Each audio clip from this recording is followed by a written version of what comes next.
एक बार की बात है, निचले हिमालय की पहाड़ियों में बसे एक छोटे से शांत गांव में भरत नाम का एक जवान लड़का रहता था। भरत अपने गुस्सैल स्वभाव और अशांत मन के लिए पूरे गांव में प्रसिद्ध था। उसका मन हर समय विचारों से भरा रहता। विचारों के इस तूफान ने उसके मन को पूरी तरह से अशांत कर रखा था। शांति तो जैसे उसके जीवन से गायब ही हो गई थी। वह हर समय अपने विचारों में खोया रहता और एक तनावपूर्ण जीवन जी रहा था। अपने अशांत मन और गुस्सैल स्वभाव की वजह से उसके घर वालों और गांव के लोगों से भी उसके संबंध अच्छे नहीं थे, जिस वजह से वह खुद को और भी ज्यादा अकेला व अपमानित महसूस करता। वह और भी ज्यादा मानसिक तनाव की स्थिति में चला जाता। एक दिन की बात है, भरत अपने गांव के बाहर की गलियों में टहल रहा था कि तभी उसका सामना एक बूढ़े बौद्ध भिक्षु से हुआ, जो कि एक पेड़ के नीचे ध्यान की अवस्था में बैठे हुए थे। बौद्ध भिक्षु के चेहरे से एक निर्मल शांति की आभा झलक रही थी। इस असीम शांति ने भरत को बौद्ध भिक्षु की ओर आकर्षित किया। जब भरत बौद्ध भिक्षु के निकट पहुंचा तो उसने उनके चारों तरफ एक सकारात्मक ऊर्जा का अनुभव किया। भरत को यह महसूस हुआ कि इस अद्भुत शांति और असीम सकारात्मक ऊर्जा का स्रोत कहीं न कहीं बौद्ध भिक्षु के भीतर ही है। इसीलिए वह वहीं बैठकर उनके आंख खुलने का इंतजार करने लगा। थोड़ी देर बाद जब बौद्ध भिक्षु ने अपनी आंखें खोली तो उन्होंने अपने सामने एक जवान लड़के को बैठा पाया, जो कि काफी तनावग्रस्त और नकारात्मक भावनाओं से भरा हुआ लग रहा था। भरत ने बौद्ध भिक्षु की ओर लालसा भरी नजरों से देखा और बड़े सम्मानपूर्वक कहा, मुनिवर, मेरा मन बहुत अशांत है। मेरे मन के विचार मुझे खाए जा रहे हैं।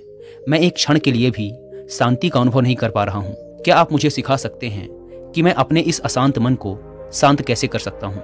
बौद्ध भिक्षु ने भरत के दर्द को समझते हुए उसकी ओर दया भरी नजरों से देखा और कहा, मेरे प्यारे बच्चे, मैं तुम्हें एक कहानी सुनाना चाहता हूँ। इस कहानी में मानसिक शांति और खुशहाली के रहस्य छुपे हुए हैं। क्या तुम इस कहानी को सुनना चाहोगे? भरत ने हाँ में अपना सिर हिला दिया और पूरी एकाग्रता के साथ कहानी सुनने को तैयार हो गया। उसके अंदर की उत्सुकता अब अपने चरम पर थी। बौद्ध भिक्षु ने कहानी सुनानी शुरू की। बहुत समय पहले की बात है। एक नगर में शक्ति नाम का एक आदमी रहता था। शक्ति बहुत ही महत्वाकांक्षी व्यक्ति था। उसे हर काम में लोगों से तारीफ चाहिए होती थी। अगर उसे किसी काम में असफलता या लोगों से बुराई सुनने को मिलती तो वह गहरी चिंता और तनाव में चला जाता। उसका मानना था कि सफलता और भौतिक संपत्ति उसे मनचाहा सुख देगी, लेकिन वह जितना ही सफलता और तारीफ के पीछे भागता, वह उतने ही गहरे मानसिक तनाव में डूबता जा रहा था। लेकिन एक दिन अचानक ही शक्ति का सामना उस समय के एक बहुत ही प्रसिद्ध बौद्ध भिक्षु से हुआ, जिनका नाम था महाकौशक। महाकौशक अपने हजारों शिष्यों को ध्यान साधना की शिक्षा दिया करते थे और वो खुद भी एक बहुत ही बड़े ध्यानी और आत्मज्ञानी व्यक्ति थे। महाकौशक की अद्भुत एकाग्रता और स्थिर शांत चित्त से प्रभावित होकर शक्ति ने उनसे अपने भटकते मन को शांत करने का तरीका जानना चाहा। शक्ति ने कहा, भंते, मैं हमेशा सफलता के पीछे भागता रहता हूँ और लगातार और भी अधिक पाने के लिए प्रयास करता रहता हूँ। फिर भी मुझे कोई स्थायी संतोष या आत्मसंतुष्टि नहीं मिलती। इस निरंतर बेचैनी के बीच मुझे शांति कैसे मिल सकती है? भिक्षु महाकौशक ने शक्ति की ओर करुणा भरी नजरों से देखा और उत्तर दिया, तुम्हारा मन एक अशांत नदी की तरह है, जो हमेशा बहता और दौड़ता रहता है, कभी भी स्थिर नहीं रह पाता। अपने अशांत मन को शांत करने के लिए तुम्हें अपने विचारों को बिना किसी रुकावट के जाने देने की कला सीखनी पड़ेगी। शक्ति हैरान था। उसने कहा, लेकिन मैं विचारों को कैसे जाने दे सकता हूँ? आखिर मैं भी तो अपनी इच्छाओं और महत्वाकांक्षाओं से जुड़ा हुआ हूँ। यह सुन भिक्षु महाकौशक मुस्कुराए और बोले, कल्पना करो कि तुम्हारे हाथ में पानी से भरा एक गिलास है। अब तुम जितनी देर तक इसे पकड़े रहोगे, यह उतना ही भारी होता चला जाएगा, और अगर तुम काफी लंबे समय तक इसे पकड़ के रखते हो तो तुम्हारे हाथ में दर्द होना शुरू हो जाएगा। लेकिन अगर तुम अपनी पकड़ ढीली कर देते हो और इसे जाने देते हो तो बोझ खत्म हो जाएगा। भरत ने कहानी और उसके संदेश को ध्यान से सुना। वह समझ गया कि अपने विचारों और इच्छाओं से चिपके रहना ही उसके बोझ को बढ़ाता है और उसके अंदर अशांति पैदा करता है। अब भरत को कहानी का अंत सुनने का बेसब्री से इंतजार था। बौद्ध भिक्षु ने कहानी को जारी रखते हुए कहा, शक्ति ने बौद्ध भिक्षु महाकौशक की सलाह को मानते हुए विचारों को जाने देने का अभ्यास करना शुरू कर दिया। वह अपने विचारों और भावनाओं को बिना किसी पूर्व निर्णय के बस आते और जाते हुए देखता। अब उसने विचारों को पकड़ना छोड़ दिया था। उसके अंदर विचार उठते और स्वतः ही समाप्त हो जाते। धीरे धीरे उसे महसूस होने लगा कि उसकी इच्छाएं और लगाव ही उसके सभी दुखों का कारण है। जैसे जैसे शक्ति गहरी साधना में उतरता गया, उसने पाया कि वर्तमान में रहना ही आंतरिक शांति का एकमात्र स्रोत है। वह स्वयं को वर्तमान में स्थिर करके अपने मन की निरंतर बकबक से छुटकारा पा सकता है। धीरे धीरे शक्ति का मन एक शांत सरोवर की तरह हो गया जो अपने चारों ओर की सुंदर दुनिया को अपने में चित्रित कर लेता है। उसने जीवन की सादगी में संतोष पाकर अति महत्वाकांक्षा और भौतिक संपत्ति के प्रति अपने लगाव को छोड़ दिया। जैसे जैसे लोगों के बीच शक्ति के अंदर हुए इस अद्भुत बदलाव की खबर फैली, दूर दूर से लोग उससे मार्गदर्शन लेने आने लगे। वह लोगों को विचारों को मुक्त करने की कला सिखाकर और स्वयं के भीतर शांति पाने का मार्गदर्शन देकर लोगों के बीच शांति और ज्ञान का प्रकाश स्तंभ बन गया। दोस्तों, मैं यहाँ पर आपको एक रिलेवेंट ऑडियो बुक भी रिकमेंड करूंगा जिसका नाम है the mindful way to a clear mind, जिसे आप हिंदी में भी सुन सकते हैं कुकू एफएम ऐप पर। यह ऑडियो बुक हमें जिंदगी को माइंडफुल तरीके से जीना सिखाती है और साथ ही ये भी बताती है कि हमारा माइंड कैसे काम करता है और हम कैसे खुद को बेवजह की चिंता, डर और तनाव से बाहर रखकर एक हैप्पी और फुलफिलिंग लाइफ जी सकते हैं। और जिन्हें कुकू एफएम के बारे में नहीं पता, यह इंडिया का सबसे बड़ा ऑडियो शो प्लेटफॉर्म है जहां पर 2.5 मिलियन से भी ज्यादा एक्टिव पेड सब्सक्राइबर्स हैं जो कि हर दिन 1.5 लाख घंटे से भी ज्यादा का कंटेंट कुकू एफएम पर सुनते हैं। और इसमें हर महीने 4200 घंटों का न्यू कंटेंट भी अपलोड कर दिया जाता है। साथ ही इसका यूजर इंटरफेस एंड फीचर्स भी इजी टू यूज हैं। आप ऑडियो सोर्स को सुनते हुए उनके नोट्स भी बना सकते हैं और सोते समय ऑडियो सोर्स को सुनने के लिए इसके स्लीप टाइमर फीचर का यूज कर सकते हैं।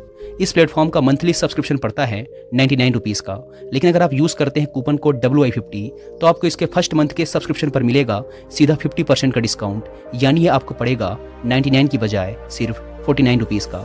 इस ऐप को डाउनलोड करने की link description and first comment पर मिल जाएगी। आइए कहानी पर वापस लौटते हैं। शक्ति और भिक्षु महाकौशक की कहानी खत्म करने के बाद बौद्ध भिक्षु थोड़ी देर के लिए मौन हो गए ताकि भरत के अंदर इस कहानी का अर्थ गहराई से बैठ सके। भरत ने बूढ़े बौद्ध भिक्षु की ओर देखा। अब उसकी आंखों में एक नई समझ दिखाई पड़ रही थी। भरत ने धीमी आवाज में फिर एक प्रश्न किया, मुनिवर, मुझे इस कहानी में ज्ञान दिखाई पड़ा, लेकिन मैं इस कहानी की शिक्षा को अपने जीवन में कैसे लागू कर सकता हूँ? मैं अपने अशांत मन को कैसे शांत कर सकता हूँ? भरत के इस ईमानदारी भरे प्रश्न पर बौद्ध भिक्षु गर्मजोशी से मुस्कुराए और फिर बोले, अशांत मन को शांत करने का अभ्यास आत्म जागरूकता से शुरू होता है। अपने अंदर उठने वाले विचारों को देखने के लिए हर दिन कुछ समय निकालो।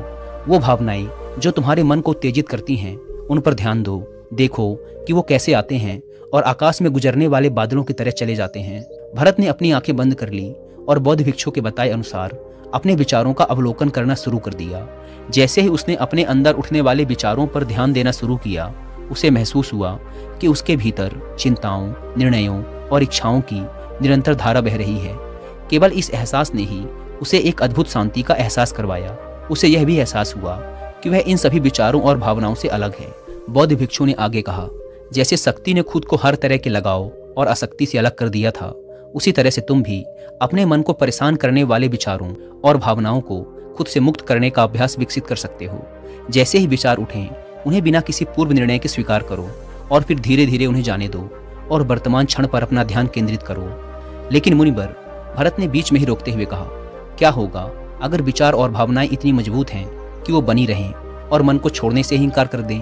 बौद्ध भिक्षु ने भरत की बात पर सहमति जताते हुए सिर हिलाया और कहा, ऐसे कई मौके आएंगे जब तुम्हारे मन में विचारों का बवंडर चल रहा होगा, जब तुम्हारा मन तुम्हारी बिल्कुल भी नहीं सुनेगा। तो ऐसे समय में तुम्हें अपनी सांसों की ताकत पर विश्वास रखना होगा।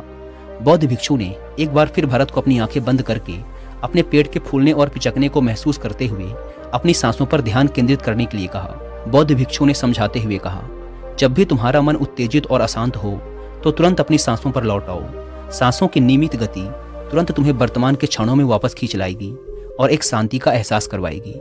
भरत ने कुछ देर तक बौद्ध भिक्षु के निर्देशानुसार अपनी आती जाती सांसों पर ध्यान केंद्रित करने का अभ्यास किया। इस छोटे से अभ्यास ने उसे अपने मन की शांति और स्थिरता का एक क्षणिक अनुभव करवाया। उसे समझ आ गया कि यह सांसें तो हमेशा उसके साथ थी, जो वर्तमान क्षण की निरंतर याद दिलाती हैं, सांत्वना और शांति प्रदान करती हैं। भरत की इस प्रगति को देख बौद्ध भिक्षु मंद मंद मुस्कुराए और बोले, मेरे प्यारे भरत, अशांत मन को शांत करना एक ऐसा अभ्यास है जिसके लिए धैर्य और मजबूत इच्छा शक्ति की जरूरत होती है। जैसे निरंतर व्यायाम से मांसपेशियां मजबूत होती हैं, वैसे ही नियमित अभ्यास से मन भी शांत होता है। भरत ने स्वीकृति में अपना सिर हिलाया और इस अनमोल मार्गदर्शन के लिए बौद्ध भिक्षु का धन्यवाद करते हुए उन्हें यह वचन दिया कि मैं आज से ही अपने मन को शांत करने, आसक्तियों को छोड़ने और अपने भीतर शांति पाने की इस यात्रा पर निकल पड़ूंगा। बौद्ध भिक्षु ने भरत के कंधे पर हाथ रखा और कहा, मुझे तुम्हारी काबिलियत पर पूरा भरोसा है। कि तुम बहुत ही जल्द अपने मन की शांति को खोज लोगे। लेकिन याद रहे, यह रास्ता इतना आसान नहीं होगा। लेकिन अगर तुम दृढ़ इच्छा शक्ति और खुले दिल से प्रयास करोगे तो तुम जरूर उस शांति को खोज लोगे जो तुम्हारे भीतर है।